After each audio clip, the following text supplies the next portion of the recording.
Hello my crocheter friends, it's Yobi here today, and in this video I'm sharing with you everything related to chains. The chain stitch, or commonly called chain, is the most basic stitch used to begin a piece. The chain stitch has the same name in US, in Australia and in UK. The symbol of the chain stitch is this one, and the abbreviation in the written pattern is CH. Now let's get started with the tutorial.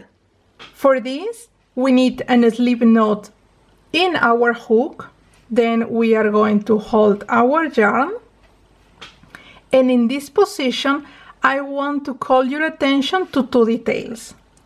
The first one, for beginning, you have to place the thumb and the middle finger of the non-dominant hand in such position that you pull a little bit your slip knot, okay?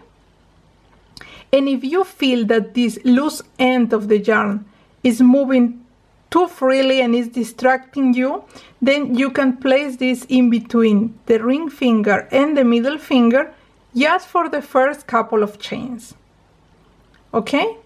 So now in this position we are going to begin. The first movement we are going to make is yarn over, then we are going to pull the hook towards the slip knot, and in this way I'm going also to take the loop of the yarn over and I'm going to pull this loop through the loop of the slip knot, like so. Now I need to move this loop, the loop that is in my hook, backwards so that it gains the right dimensions, okay?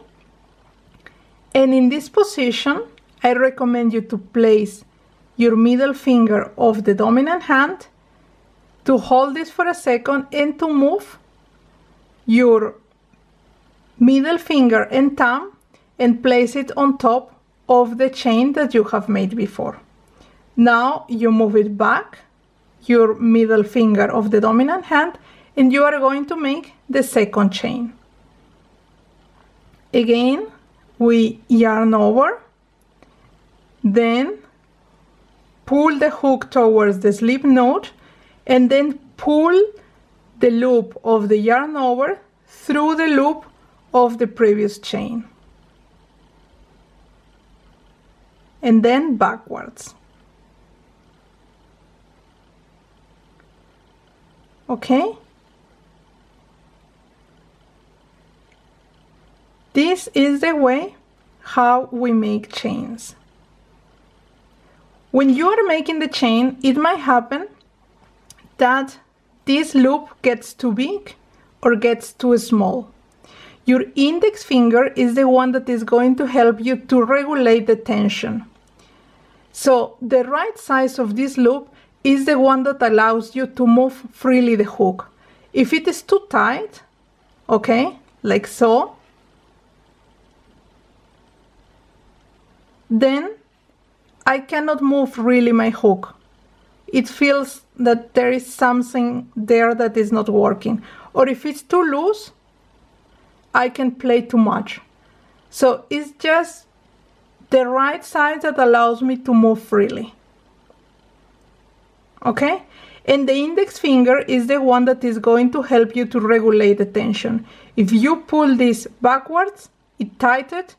If you pull forward, it gives you more yarn so that you can make the hook bigger.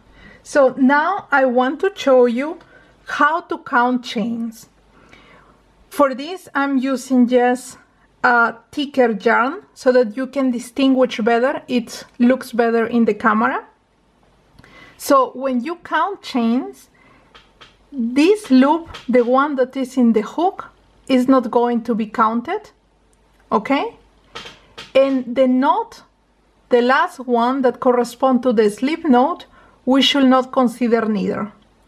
So when counting a chains, we have to count the V's that is formed whenever we make a chain. So here we have 1, 2, 3, 4, and 5. In total, we have 5 chains. This is something important because in many projects you need to count the number of chains that is required for that specific project. Okay, so that's the way.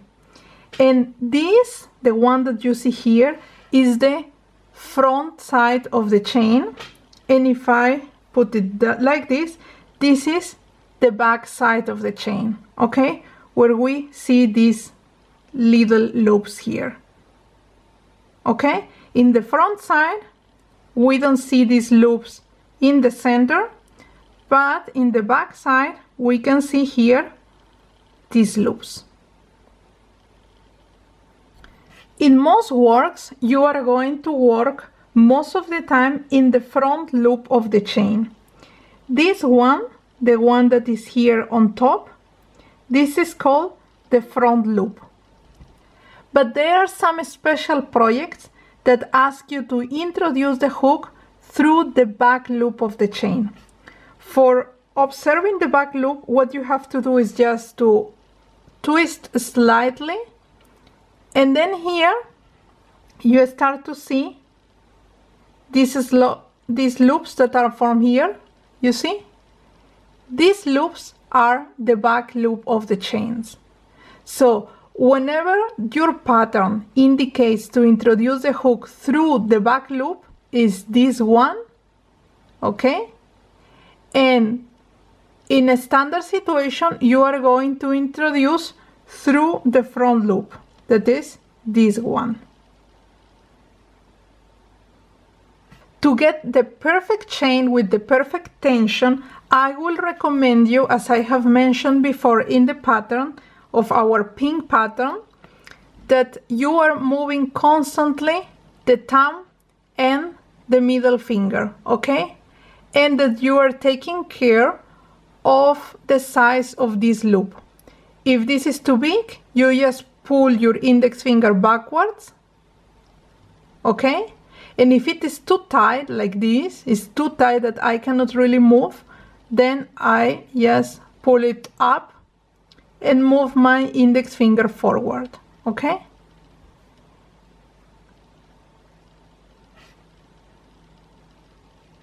So the right tension, as I told you before, is the one that allows you to move freely the hook. I'll recommend you to practice so that you can get the feeling of the tension and you can make even chains.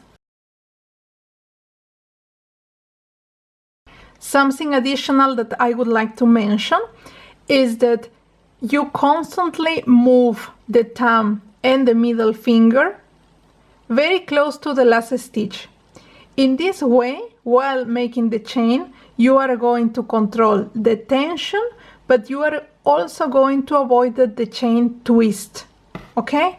If you are always placing this, your chain will look like that, always in the same direction. Just be patient, make one chain after the next one, and slowly you are going to get speed. But at the beginning, just try to make chains that look even and that look good to you. So that's all what I have for you, my friends. If you have any question, leave me a comment down below, or any comment. You know I love to read your comments. If you like the video and you have enjoyed this, please give thumbs up.